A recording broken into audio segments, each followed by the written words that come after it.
Oi pessoal, estamos de volta, vídeo 4, aula 2, é o último, eu garanto para vocês, dessa aula 2 de conceitos é o último.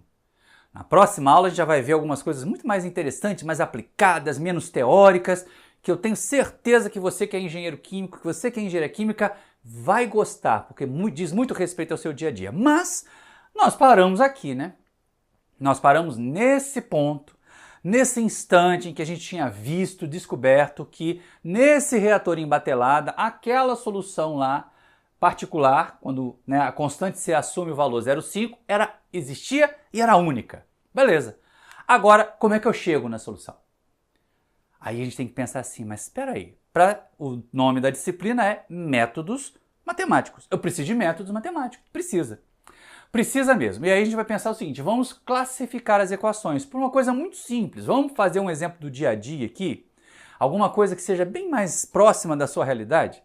Porque assim, pode ser muito frequentemente, que você, para resolver algum problema em casa, tem uma caixa de ferramentas.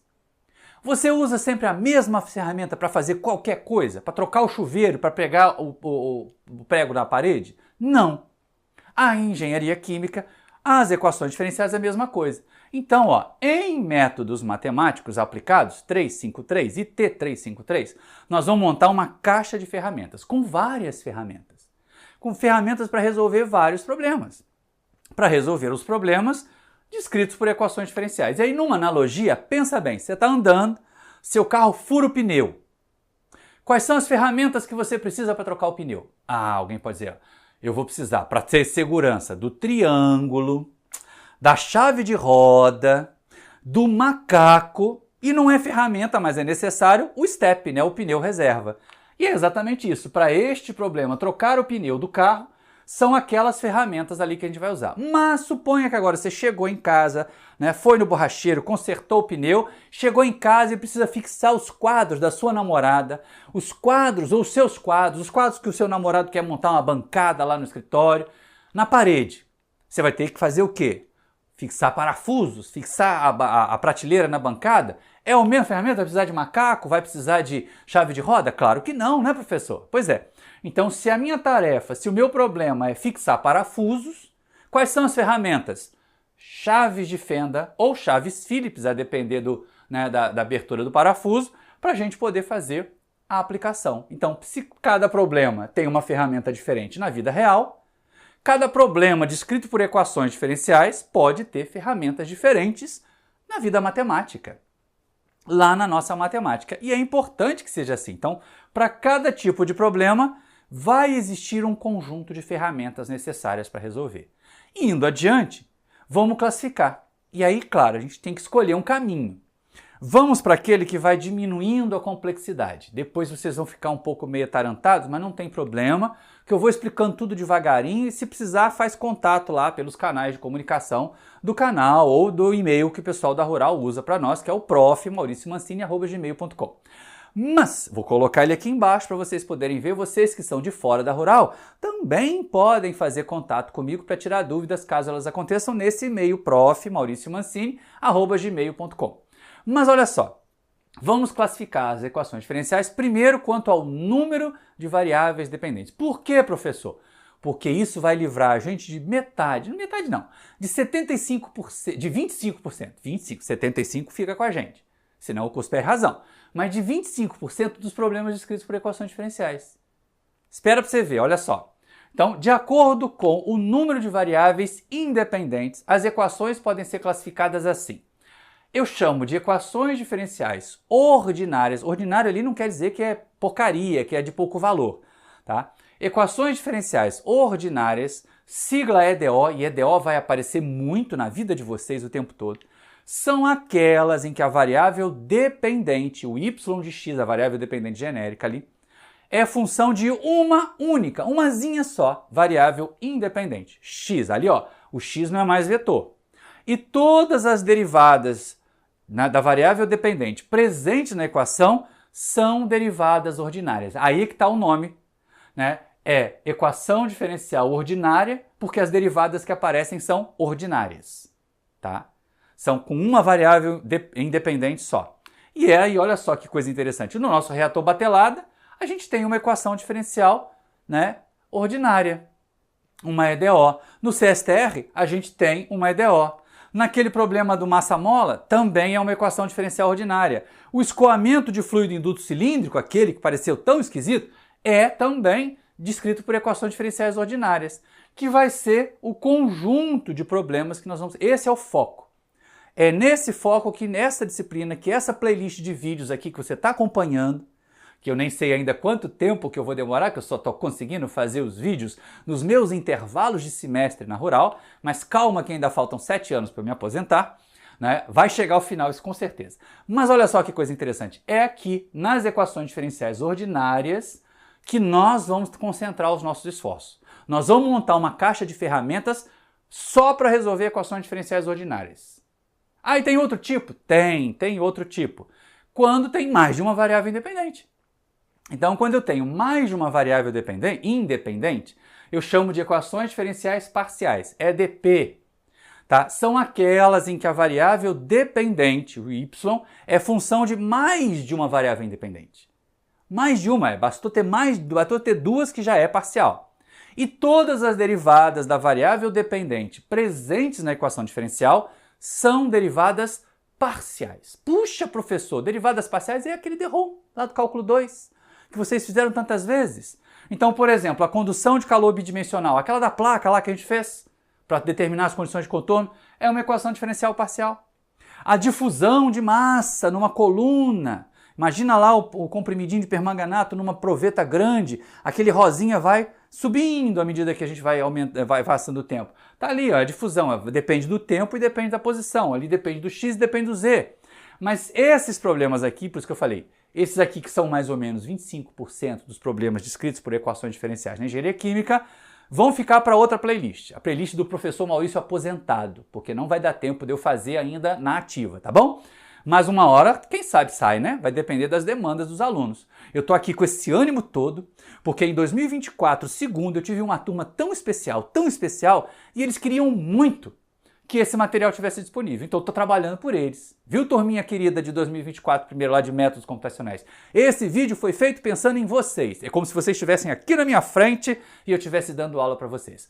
Mas você que está me assistindo agora, depois de 2024, segundo, também receba o meu carinho e esse trabalho que eu estou fazendo para vocês poderem ter informação de qualidade sobre equações diferenciais aplicadas à engenharia química. Mas esse aqui fica para depois da minha aposentadoria, tá bom? Quem sabe um dia, ou quem sabe numa outra encarnação eu tenha que fazer esse negócio. Mas ele vai sair ainda e eu espero para colocar nesse canal que está presente aqui agora. Mas então, classificamos. Já eliminei um monte de problemas. Ficamos só com as equações diferenciais ordinárias. Então agora, tudo que eu estiver falando aqui tem a ver com EDO. Então vamos classificar agora quanto à ordem. A ordem de uma equação diferencial. O que é a ordem de uma equação diferencial? A ordem de uma equação diferencial é definida, né? Ela é estabelecida pela ordem da derivada da variável dependente de maior ordem que aparece na equação. Tem muita ordem nessa frase, não tem? Tem, mas não tem jeito de dizer isso. O que é derivada de ordem 1? É a derivada primeira. O que é derivada de ordem 2? É a derivada segunda. É isso que eu estou falando.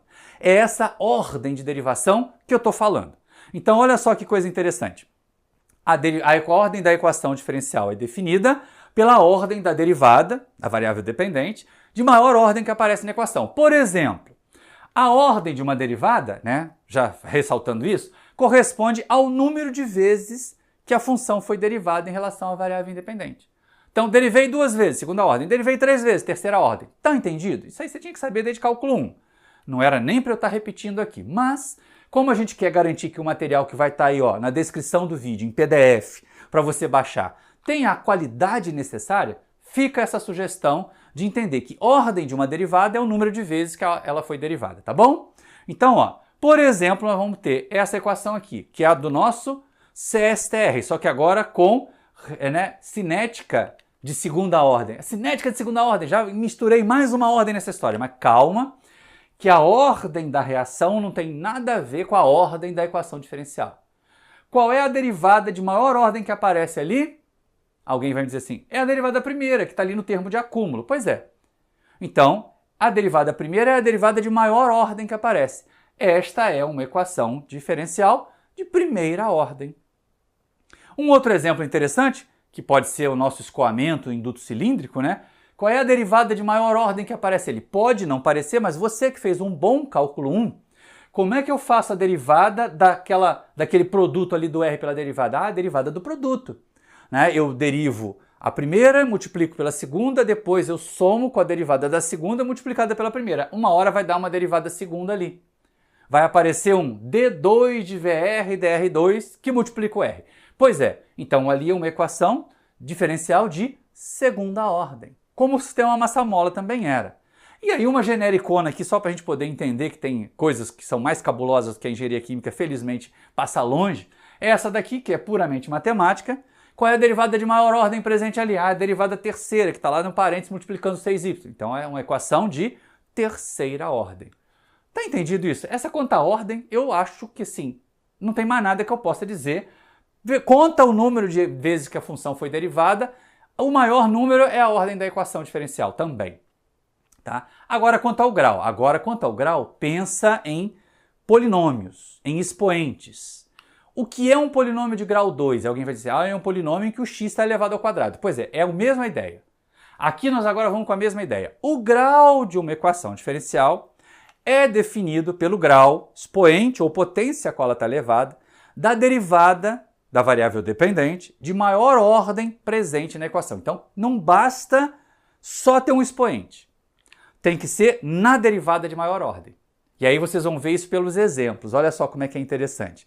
Nesse caso aqui, de novo, vamos voltar ao nosso reator CSTR, só que agora com cinética de segunda ordem. A derivada de maior ordem é a derivada primeira.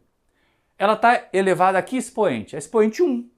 Então ela é uma equação diferencial de primeira ordem, classificação anterior, e primeiro grau. Ah, professor, mas tem um CA ao quadrado ali. Sim, mas o CA não é a derivada de maior ordem presente, nem é derivada. Então quem determina o grau é a derivada de maior ordem, é o expoente da derivada de maior ordem, tá entendendo? Agora olha só, no caso do sistema massa-mola, qual é a derivada de maior ordem? É a derivada segunda. Qual é o expoente dela? Ah, é 1 também, então ela é de segunda ordem e de primeiro grau. Olha ali como a gente colocou. E aquela malucona que a gente já tinha colocado antes, uma outra bem mais maluca ainda, a gente vai ter o quê? A derivada segunda elevada à quarta, igual a 4x, que multiplica a derivada primeira elevada à quinta, mais 6y, que multiplica a derivada terceira elevada ao quadrado. Agora como é que faz? Qual é o grau? Eu primeiro tenho que saber qual é a derivada de maior ordem, depois ver qual é o expoente dela. Qual é a derivada de maior ordem ali? Terceira. Qual é o expoente dela? Segundo. Então ela é de terceira ordem e segundo grau. Estamos entendidos? Simplesinho assim, simplesinho assim. E aí isso vai dizer para nós o seguinte, olha, de primeira ordem, primeiro grau, a gente resolve tudo! Todos os métodos analíticos estão ali disponíveis para a gente. Tudo. Segunda ordem, a gente já começa a ter alguma dificuldade, mas ainda é primeiro grau. Agora, se não for de primeiro grau, a gente reza, porque provavelmente vai precisar de uma solução numérica para esse problema, tá bom? Então, quando a gente classifica, a gente já sabe até se na nossa caixa de ferramenta vai ter ferramenta para resolver. Por isso que é tão importante classificar primeiro. Por isso que é tão importante saber primeiro qual é o tipo de problema que a gente está resolvendo, para não chegar com um martelo para pregar um parafuso de um quadro na parede, ou para fixar um parafuso numa porta, ou principalmente para prender um espelho na parede, você não vai com um martelo, não é? Pois é, a mesma coisa aqui com as equações diferenciais. E aí olha só que coisa interessante, o que é, e essa é o filé mignon. Respirem aliviados, estão vendo aquela primeira frasinha? Equação diferencial linear. Nossa, com suavidade, ó, equação diferencial linear. Sorria. Equação diferencial linear. Por que eu estou rindo? Por que eu estou insistindo? Porque essas são as mais fáceis de resolver. E para nossa felicidade, engenheiros químicos e engenheiras químicas, eu vou chutar aqui, 80% dos problemas nossos do dia a dia são de equações lineares. Ai, que coisa boa, né? Então a gente vai ter muita ferramenta para resolver esse problema. Mas o que é uma equação linear? Ela é complicadinha da gente saber porque ela tem que atender a nãos. E a gente não gosta de não, né? Falou não, a criança já sai de perto. Pois é, mas para saber se uma equação é linear, ela não pode ter algumas características. Ela tem que ter muito engestadinha, características muito simplesinhas. Então olha só, Disse que uma equação diferencial é linear quando a variável dependente, e todas as suas derivadas presentes na equação, né? Primeiro, não estão multiplicadas entre si, ou seja, juntou x com derivada juntou y com derivada de y, já era, não é linear. Não estão elevadas a expoente diferente de 1, ou seja, tem que ser equação de primeiro grau. Uma equação linear necessariamente é uma equação de primeiro grau, tá? E não são argumentos de funções não lineares. Aí já fica mais complicado, mais abstrato, mas assim, cosseno é não linear, seno é não linear, exponencial é não linear, logaritmo é não linear, né? Potência é não linear. Então, essa é uma questão. Se a equação atendeu a esses três nãos, se nenhuma vez você marcou cartela que aquela coisa que não podia ser tem na sua equação diferencial, ela é linear. Por exemplo, olha só, de novo, o nosso reator CSTR, agora com reação de segunda ordem. Ela é linear ou é não linear? Qual é a variável dependente? É o CA, é a concentração de reagente dentro do reator. A derivada primeira não está elevada a nenhum expoente, né? Mas o CA lá, ó, no termo de consumo está elevado ao quadrado. Então, por causa desse CA ao quadrado ali, essa equação é não linear. Puxa, mas ela é tão bonitinha. Ela é tão bonitinha, mas ela é não linear. E resolver essa equação não é tão simples quanto resolver aquela outra do CSTR que era linear. Essa outra aqui, ó, o problema massa-mola. Qual é a variável dependente? É o U. Então eu tenho U, derivada primeira de U, derivada segunda de U. Tem U vezes derivada de U? Não. Tem U ou derivada de U elevado a expoente diferente de 1? Não. Tem U ou derivada de U, né, argumento de funções não lineares? Nem tem função não linear ali, professor. Então essa aqui com certeza ela é linear. E aí, para dar um exemplo matemático para vocês gritarem bingo, marcar todas as 3 pontos na cartela, é essa daqui. Essa daqui é radicalmente não linear. E por quê? Porque ela grita bingo, ela bate os 3 nãos. Olha só. Primeiro, qual é a variável dependente? Y de x. Então eu tenho derivada segunda de y, eu tenho derivada primeira de x. Só que tem um problema. Estão multiplicadas entre si? Sim, estão. Eu tenho 6y que multiplica a derivada terceira elevada ao cubo. Tá? Estão, né, elevadas a expoente diferente de 1? Sim, está lá, a derivada primeira elevada ao cubo. Tá? E são argumentos de funções não lineares 2 vezes. O y é argumento dessa exponencial, o y é argumento daquele cosseno. Então aqui grita bingo! Essa é muito não linear e por causa de todos os 3 motivos. Deu para entender agora? Olha lá os nãos e olha aqui embaixo como eles acontecem. Função não linear, cosseno. O y é argumento de cosseno. Função não linear, exponencial. O y é argumento da exponencial. Então, ó, essa daqui é não linear e haja reza para resolver esse trem, tá bom? E a última questão, o último conceito dessa aula 2, eu sei que você já deve estar cansado, eu sei que você já deve estar cansado, imagina como eu fiquei cansado para gravar esses vídeos, mas vamos lá que é bom, vale a pena. Principalmente quando a gente organiza a mente, vale a pena ter tudo organizado. Equação diferencial homogênea. É a única vez, meus queridos alunos, minhas queridas alunas, que eu vou ter que dar para vocês uma palavra com 2 significados diferentes. E a depender do significado, métodos diferentes, ferramentas diferentes da caixa de ferramenta vão ter que ser usados. Aí o trem enrola. Mas vamos devagar, destrinchar primeiro o que é mais simples, para depois a gente destrinchar o mais complicado. Mas são métodos diferentes. Então olha só, ordinariamente, né? Minha observação e o meu lamento. Infelizmente, nos textos sobre equações diferenciais, o termo homogênea pode ter 2 aplicações distintas. A primeira é a mais simples de todas, que dá algumas ferramentas para a gente poder resolver. O termo equação diferencial, né, é considerada homogênea, então equação diferencial homogênea, quando não apresentar constantes puras ou funções puras da variável independente que não sejam coeficientes da variável dependente ou das suas derivadas. O que isso quer dizer? Olha para cá. Esse aqui é o caso do nosso reator CSTR. Pode não parecer, mas eu só tenho, né, Ca derivada de CA, mas eu tenho um danado de um F vezes CAF, e CAF não é variável dependente. CAF é a concentração na alimentação. Então eu tenho um penduricalho ali, FCAF, que é constante e que faz essa equação aqui ser não homogênea. Essa é uma equação não homogênea. Não chora não, que essa aqui a gente já resolveu molinho, tá? Não se preocupe. Essa vai ter que sair numericamente mesmo, então nem relaxa e a gente empurra lá para o terceiro módulo. Essa outra daqui, ó, de novo, sistema massa-mola. Agora sem a força externa, tá? E eu coloquei ali a constante de elasticidade e a posição no segundo membro. Mas só tenho coisas que ou multiplicam a função, a variável dependente, ou multiplicam as derivadas dela. Tem nada solto, nenhum penduricalho, nenhuma função. Então essa aqui eu posso dizer que ela é homogênea. Nesse conceito de homogênea, que não tem, né, constantes puras ou funções puras soltas, que não sejam coeficientes da variável dependente das derivadas dela. Fica mais fácil de organizar se eu jogar todo mundo para o primeiro membro e ver o que acontece com o segundo. Se eu pegar tudo que tem variável dependente, deixa os penduricais do outro lado, tudo que tem variável dependente colocar no primeiro membro, se sobrou algum penduricalho diferente de zero, ela é não homogênea, como é o caso do nosso reator CSTR. Joga a derivada para o primeiro membro, ela já estava.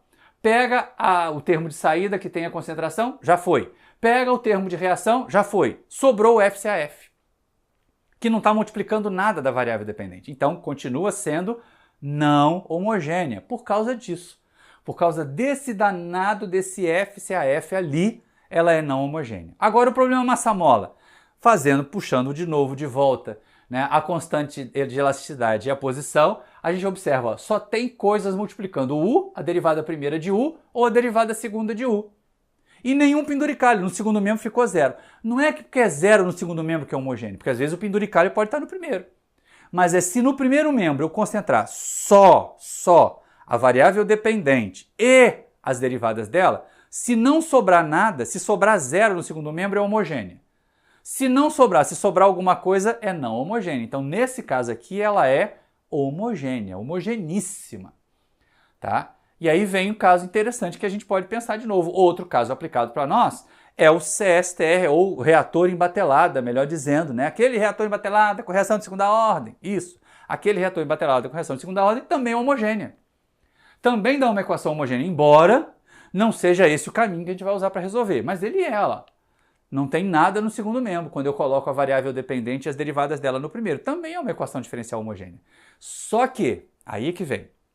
Alerta, alerta, alerta. É importante a gente constatar o seguinte: se a equação diferencial é homogênea nessa acepção, de não ter penduricalhos que sejam funções ou constantes puras, só coeficientes da variável dependente, tá? Na acepção tomada acima, nessa acepção 1, ela vai necessariamente ter solução trivial. Ela tem solução trivial? Calma! É exatamente porque ela tem solução trivial que a gente desenvolve o método para resolver. É aqui que ter solução trivial ajuda em vez de atrapalhar, porque ela tem que ser evitada. Então você não pode ir por nenhum caminho que leve até ela. Aí vai fechando todos os caminhos até sobrar o caminho que leva à solução de verdade. Mas eu tenho que fazer esse alerta para vocês. Uma equação homogênea, uma equação diferencial homogênea, nesse primeiro conceito de não ter penduricalhos que não sejam coeficientes da variável dependente das derivadas dela, tem solução trivial, que tem que ser evitada a qualquer custo, pelo menos nos casos aplicados. Aí tem um outro conceito de equação homogênea. Esse vai dar um trabalhinho. A gente vai ver alguns exemplos lá nas equações de primeira ordem. Ele tem utilidade, tá? Ele não é inútil, não. Mas ele vai precisar de mais raciocínio matemático. Então, olha só. O que é... Agora só vai ser aplicado para a equação de primeira ordem. A gente já fez a classificação, agora eu posso seguir aqui tranquilo. Então, ó, o que é uma equação diferencial homogênea de primeira ordem? No caso das equações de primeira ordem, existe ainda outra acepção para o termo homogênea, que é esse aqui. Uma equação diferencial de primeira ordem é considerada homogênea quando escrita na forma geral, mostrada abaixo, essa aqui, ó, dy de x joga só a derivada primeira para o primeiro membro e todo o resto para o segundo. Essa é a forma geral, tá? Então, quando escrita na forma geral, mostrada abaixo, que é essa aqui, ó, dy dx igual a f de x e y, tudo embrulhado lá no segundo membro, tá? A função f de x e y for uma função homogênea de grau zero. Tem dois requisitos que aquela f de x ali tem que atender. Ela tem que ser homogênea no outro conceito, de função homogênea e de grau zero. Tá? Aí alguém pode perguntar assim, puxa vida, forma geral da equação diferencial de primeira ordem. Mas eu não sei nem o que é uma função homogênea. Afinal de contas, o que é uma função homogênea de grau zero? Para garantir que a minha equação diferencial vai ser de grau zero. Então olha só, como é que eu classifico nesse conceito aqui? Nesse conceito 2. Eu olho para f. Se a f for homogênea de grau zero, a equação diferencial onde ela aparece é homogênea. Se ela não for homogênea de grau zero, nem é a equação homogênea de primeira ordem, tá bom? Mas a primeira pergunta que a gente faz é assim, o que é esse negócio de função homogênea de grau zero? Antes de tudo, gente, a gente tem que saber o que é uma função homogênea, né? Que não é trivial. Então, o que é uma função homogênea de grau n qualquer? É algo muito simples. É algo muito simples que a gente tem que entender usando letrinhas e usando exemplos. Uma função f de x e y é homogênea ou é dita homogênea de grau n se para uma constante lambda. Agora, lambda é um número. Pensa aí, o lambda é 2. O lambda é 5. É isso. Lambda é uma constante, tá? É um número. F em x vezes lambda, y vezes lambda, é igual a lambda elevado a n que multiplica f de x e y. Nossa, isso é difícil. Lembra de argumento de função, né? Quando aparece o argumento da função, a gente pega ali o valor e coloca lá na posição da forma funcional. É exatamente isso. Então, se eu tiver, por exemplo, né, uma função que é f igual a 3xy mais 2x. Se x vale 2, eu vou ter 3 que multiplica 2, que y for 1, 3 que multiplica 2, que multiplica 1. E ali o x eu vou botar 2 de novo ali, calcular o valor, tá? É isso que eu estou falando. Volta lá nos seus alfarrábios, nas suas anotações do ensino fundamental, do ensino médio sobre funções. E o que é argumento de função. Então, quando eu apresento o argumento de uma função modificado, é como se eu pegasse aquela modificação e substituísse na forma funcional. Mas calma que vocês vão ver. Então, olha só. Por exemplo, se eu tenho a função f de x igual a x ao cubo y menos x ao quadrado y ao quadrado mais 2xy ao cubo. O que seria a f de lambda x e lambda y? Vai pegar lambda, onde tem x, botar lambda x. Onde tem y, colocar lambda y, que nem eu fiz aqui, ó. F de lambda x, lambda y vai ser lambda x ao cubo, que multiplica lambda y. Onde tinha o x, virou lambda x. Onde tinha y, virou lambda y.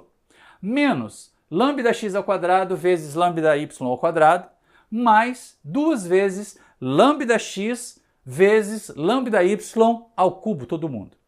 É claro que como lambda é uma constante, não é, gente? É um número. A gente pode simplificar, pode usar a distributiva da multiplicação, pode fazer uma série de coisas ali e reescrever. Eu posso dizer que f elevado a lambda x, lambda y é lambda quarta, porque eu tenho ali, ó, lambda x ao cubo vai dar lambda ao cubo, x ao cubo. Vezes lambda y, dá lambda y à quarta, x ao cubo, y. Então, lambda à quarta, x ao cubo, y. Menos lambda quarta x ao quadrado, y ao quadrado, mais 2 lambda quarta xy ao cubo. Que é a mesma coisa que dizer que f, né, de lambda x, lambda y é igual, bota o lambda quarta em evidência ali, né, usa a distributiva da multiplicação, e lambda quarta que multiplica x ao cubo y menos x ao quadrado mais 2xy ao cubo. Mas o que é x ao cubo y menos 2x ao quadrado mais 2x ao cubo y? É a f de x. Então, f elevado a lambda x, lambda y é igual a lambda quarta que multiplica a própria f de x e y. Esta é uma função homogênea de quarto grau. Agora vocês entenderam o que é o grau de homogeneidade? É quando o lambda está elevado a algum expoente. Mas a função primeiro precisa ser escrita como lambda multiplicando a função original, tá bom? Se não puder, nem homogênea ela será. Agora vamos pensar aqui. O que é uma função homogênea de grau zero? É simples. É o expoente do lambda ser zero. Ora. É isso ali, ó. Uma função f de x é dita homogênea de grau zero se para uma constante lambda, f de lambda x, lambda y é igual a lambda elevado a zero, f de x e y. Ou seja, não muda nada colocar o lambda. Vai continuar dando sempre a mesma função, vai continuar dando sempre o mesmo valor. Porque provavelmente o lambda vai estar cancelando no numerador e no denominador de um razão, né? Só existem razões. Só acontece função homogênea de grau zero quando eu tenho razões entre variáveis. Tá? Por exemplo, a função, agora tá vendo como é que é uma razão? f de x e y igual a, no numerador, 2xy² menos 3x² y dividido por 5x³ mais 2y³. O que é f de lambda x lambda y? F de lambda x lambda y vai ser 2 lambda x lambda ao quadrado y² menos 3 lambda ao quadrado x² lambda y dividido por 5 lambda ao cubo x ao cubo menos mais 2 lambda ao cubo y ao cubo. É muito lambda, é muito cubo. Tá, calma. Posso de novo colocar os lambda em evidência, não posso? Posso botar lambda ao cubo em evidência no numerador, posso botar lambda ao cubo em evidência no denominador, fica assim, f de lambda x lambda y é igual a lambda ao cubo que multiplica 2xy ao quadrado menos 3x² y dividido por lambda ao cubo que multiplica 5x ao cubo mais 2y ao cubo. Cancela o y, né? Cancela o lambda, cancela o y não, cancela o lambda ao cubo. Cancelando o lambda ao cubo, gente, olha só que maravilha. A gente acabou de descobrir que a f de lambda x é igual a f de x. Não mudou nada, ou seja, esta é uma função homogênea de grau zero. Então, se essa dali for a f de x lá na minha equação de primeira ordem, a equação de primeira ordem vai ser homogênea, que é o que a gente está colocando aqui. Essa equação, que é a mesma que a gente tinha lá, né? Ela vai ser agora uma equação homogênea, uma de primeira ordem homogênea, nesse conceito. E tem ferramentas. Vocês vão aprender ferramentas para resolver esse problema. Por que a gente fez esse malabarismo todo? Por que a gente apresentou essa segunda definição de homogeneidade de função, de equações diferenciais? Porque tem uma ferramenta para resolver quando esse caso acontece. Mas isso fica lá para o módulo 2, quando nós formos ver as soluções analíticas. Tá? Por quê? De novo, peguei a f de x, a gente já tinha feito antes, sabe que ela é homogênea de grau zero. Se a f é homogênea de grau zero, a equação diferencial é homogênea. Ó, presta atenção. A f é homogênea de grau zero.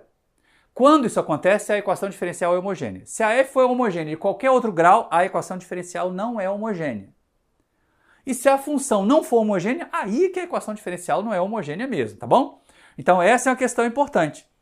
A gente tem que estar muito atento aqui, porque essa condição ali, ó, é necessária e suficiente para eu garantir que a minha equação diferencial de primeira ordem é homogênea nesse sentido, nesse conceito aqui, tá bom? Agora que a gente parte caminhando lá para o encerramento, a gente tem que pensar bem. E se não for? Se não for, nós vamos procurar outros caminhos. Essa outra equação diferencial aqui nem homogênea é. Porque nem a f é homogênea, não dá nem para a gente colocar lambda em evidência ali, então não vai ser desse jeito. Tenhamos cuidado para cada problema, métodos diferentes. Eu só estou provando ali agora que a equação não é homogênea, então não dá nem para eu classificar a equação de primeira ordem como homogênea. E finalmente chegamos ao fim dessa aula.